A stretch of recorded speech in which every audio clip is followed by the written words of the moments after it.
On July 11th, 1985, Tyson had his 5th professional fight against John Alderson. They were both undefeated and had almost identical records. Well, we're ready to get going for fighting here. Mike Tyson, Big John Alderson. Let's meet the officials that will be handling the fight at ringside and meet the combatants with our ring announcer, Michael Buffer. And now, ladies and gentlemen, from the Trump Casino Hotel on the boardwalk in Atlantic City, let's get ready to rumble. This is in the heavyweight division, scheduled for 6 rounds, and something's got to give. They're both undefeated. The referee for this bout is Frank Cappuccino. Introducing first in the red corner, wearing the red trunks with white trim, weighing 226.5 pounds, from Cabin Creek, West Virginia, his professional record: 4 consecutive victories, all by knockout. Ladies and gentlemen, John Alderson. And his opponent in the blue corner, wearing the white trunks with red, white, and blue trim, and weighing in at 215 pounds even, from Catskill, New York. His professional record, also 4 consecutive victories, all by knockout. Introducing Mike Tyson. He'll be the popular one tonight as Frank Cappuccino talks to him. I want you to understand one thing. I want a good, clean, hard fight. Any low blows, any thumbing, heeling, butting, the holding and hitting will cost you the round. And if I have to go further, I'll do that also. In the event of a knockdown, the man standing, go to the farthest neutral corner, stay there until I call him back. Okay? When I say break, I want you to protect yourself at all times, and you step back clean. Both of you understand that. Both of you touch gloves. Good luck. Well, the folks back in West Virginia may not recognize this man without his miner's hat. He's come out of the mines to fight. He won May 31st, a second-round knockout over George Mayweather. And his opponent also with a 1-round, as a matter of fact, 39-second fight against Rick Spain here in Atlantic City on June 20th. That's Tyson. Tyson in the white with the red stripe, solid red trunks. With the white stripe will be John Alderson. Alderson, a tremendous height advantage. How much will that play a factor in tonight's fight? Well, he has got to keep Tyson off him. Use the jab, the straight right hand. And Mike Tyson gets inside very effectively. It's one of the things he does. And he'll go to the body once he gets there. So I don't know if the height in itself will be a big edge for Alderson. Alderson said if he does get inside, look for me to tie him up. I'm not going to try to rumble with him in there. I don't blame him. So Frank Cappuccino will have a busy night tonight, and this 6-rounder may not last very long with the kind of shots there. A left hook right to the face that time of Alderson. That was a strange punch, but Tyson is so powerful. No matter how he delivers those punches, they hurt. Boy, every punch Tyson throws is meant to knock you out. Now, as he gets on against tough competition, the question is, when he comes in like this, will he get nailed with counter shots? That's really what Alderson wants to do. Tyson, you heard documented, of course, the young man fighting very well, amateur 25-2, a boxing historian, reads book after book of boxing and watches all historic films of the greats. He's got an edge. His manager, Jimmy Jacobs, has the largest fight film collection in the world, so he can look at all those. He does look at all the former heavyweight champs. Of course, he's a long way from being that, but he's such raw talent at his age, you can't help but think about it. How much pressure and how much can a 19-year-old take putting the pressure on to be the youngest champion in the world?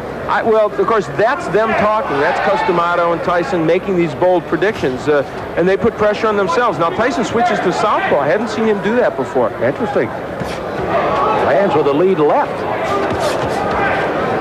Alderson is already bleeding from the nose, and I think that was from the very first left hand.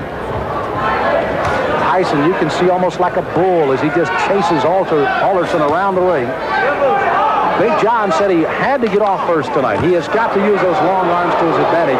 He has not been able to do so far in round 1. You know, when Tyson switches to southpaw, I think that's the clue for Alderson with that long reach and height to throw the straight right hand. I would just let that punch go. Alderson, a very good amateur record, 154-12. Took 3 years off from boxing, however. Worked in the mines in West Virginia. They started the laying off down there, and he went back into the boxing ring. And here he is at 4-0 with 4 knockouts. And already he's at a rugged first round. For Alderson, I think the key, he has got to throw that jab and follow with the straight right. Has done that only once and did land the right, although it didn't hurt Tyson. There it is. Now that right missed, but if he keeps doing that, he's going to give Mike Tyson something to think about as he comes in. There it is again, and he landed the right. At least to keep him from lunging at him with the big hands that he's throwing so far. That's exactly right, Sam. So the closing seconds of round number 1. Mike Tyson, the short of the two, against Big John Alderson.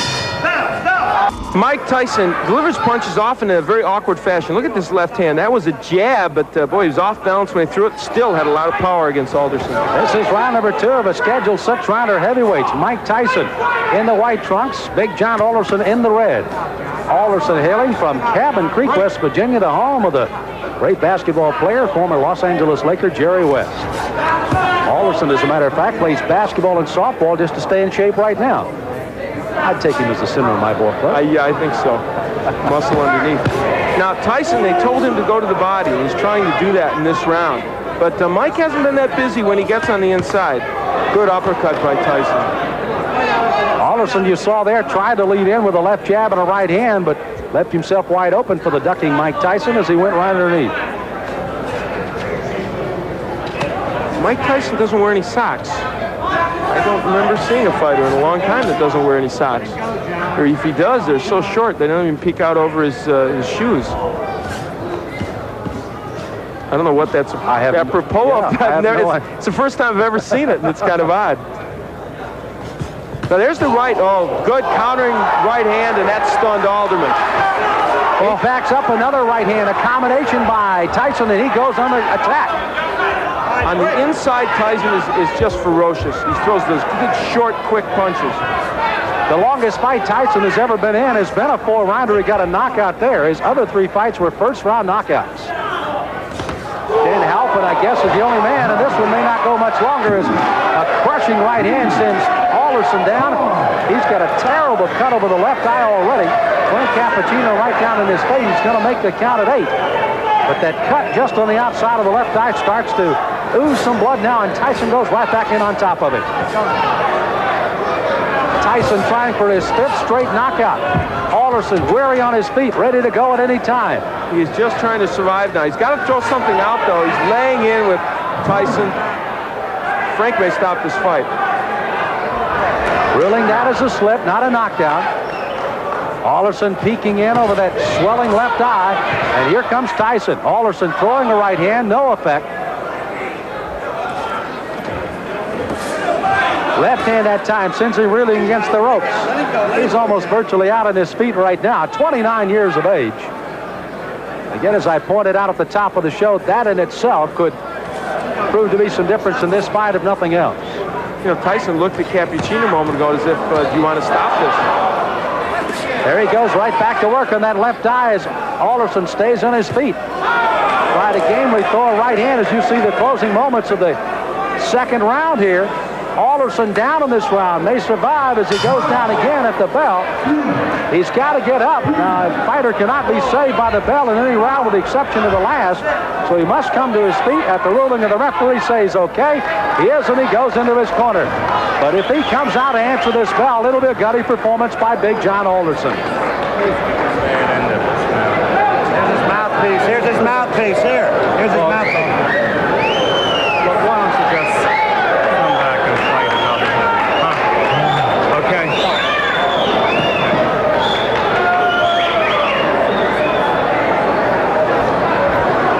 So you heard the suggestion of the doctors leaning in, why don't you just come back and fight another day? Frank Cappuccino has not given us a word yet that this one is over, but he may very shortly here.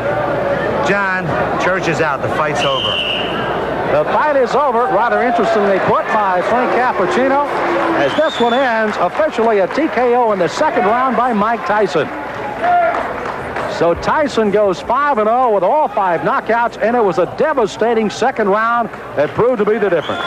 Those short right hands. Now, what happened is Alderman tried to throw the right hand continually, but what happened was Tyson learned how to counter it with his own right. And there's a good straight right hand by Mike Tyson. That sent Alderson down, and that was the first knockdown, I believe. And there's a happy Mike Tyson. You know, Al, you almost, as you pointed out, Mike kept looking to Frank Cappuccino saying, hey, this guy's not in real good shape. I can go ahead and keep hitting him, but indeed he did till the end of the round. Again, Alderson down at the end of the round. He had to clear the canvas by the count, obviously beat the count.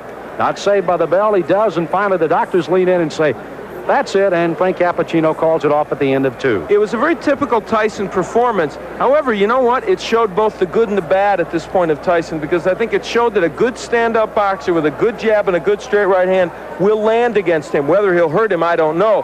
But as you look at that young man for 19, you have to like the strength and aggressiveness he has. Ladies and gentlemen, referee Frank Cappuccino stops the bout at the end of the second round. The winner by technical knockout, still undefeated, 5 in a row, all by KO, Mike Tyson. Well, Tyson, it looks like he may have just had a walk in the park rather than a fight tonight with Big John Alderson. Here at the Trump Casino Hotel in Atlantic City, got to see Mike Tyson work a little longer than he did his last fight that went only 39 seconds. Gets a second-round TKO, and he visits with Al Bernstein in the ring. Al? Well, Mike Tyson, it was a performance in which you showed, I thought, the power that we know you have and the aggression, but also maybe walked into a couple more right hands than you'd like. Well, the right hands that I walked into wasn't catching me solidly. They were grazing right hands, which I'm very peculiar when the right hand comes. Excellent. The right hands are mostly never effective on catching me because I'm always slipping with them, and I'm on an angle which the points go diagonally forward.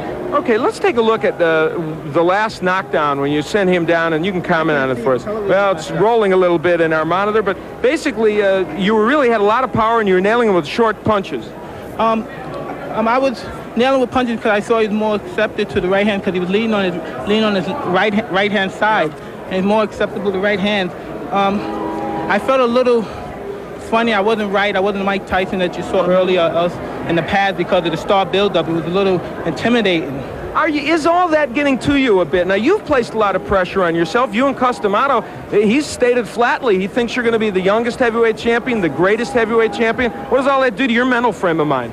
Well, I don't look at it that way because deep inside, when I'm not involved with boxing, I'm just a 19-year-old kid. And when I'm in the ring, then that's when I take care of business. Today was more difficult, a rugged performance because of the man's height. And he wasn't there to fight. He was there to try to last. He wasn't there really to fight. Yeah. And he was running, and it made it more difficult because he was only there to survive. All right, well, Mike, congratulations. You got the win. That's the key. Excuse me, I would like to say happy birthday to my friend Diane Irvis. God bless you, and hope to have many more birthdays. All right, you gave her a little birthday present.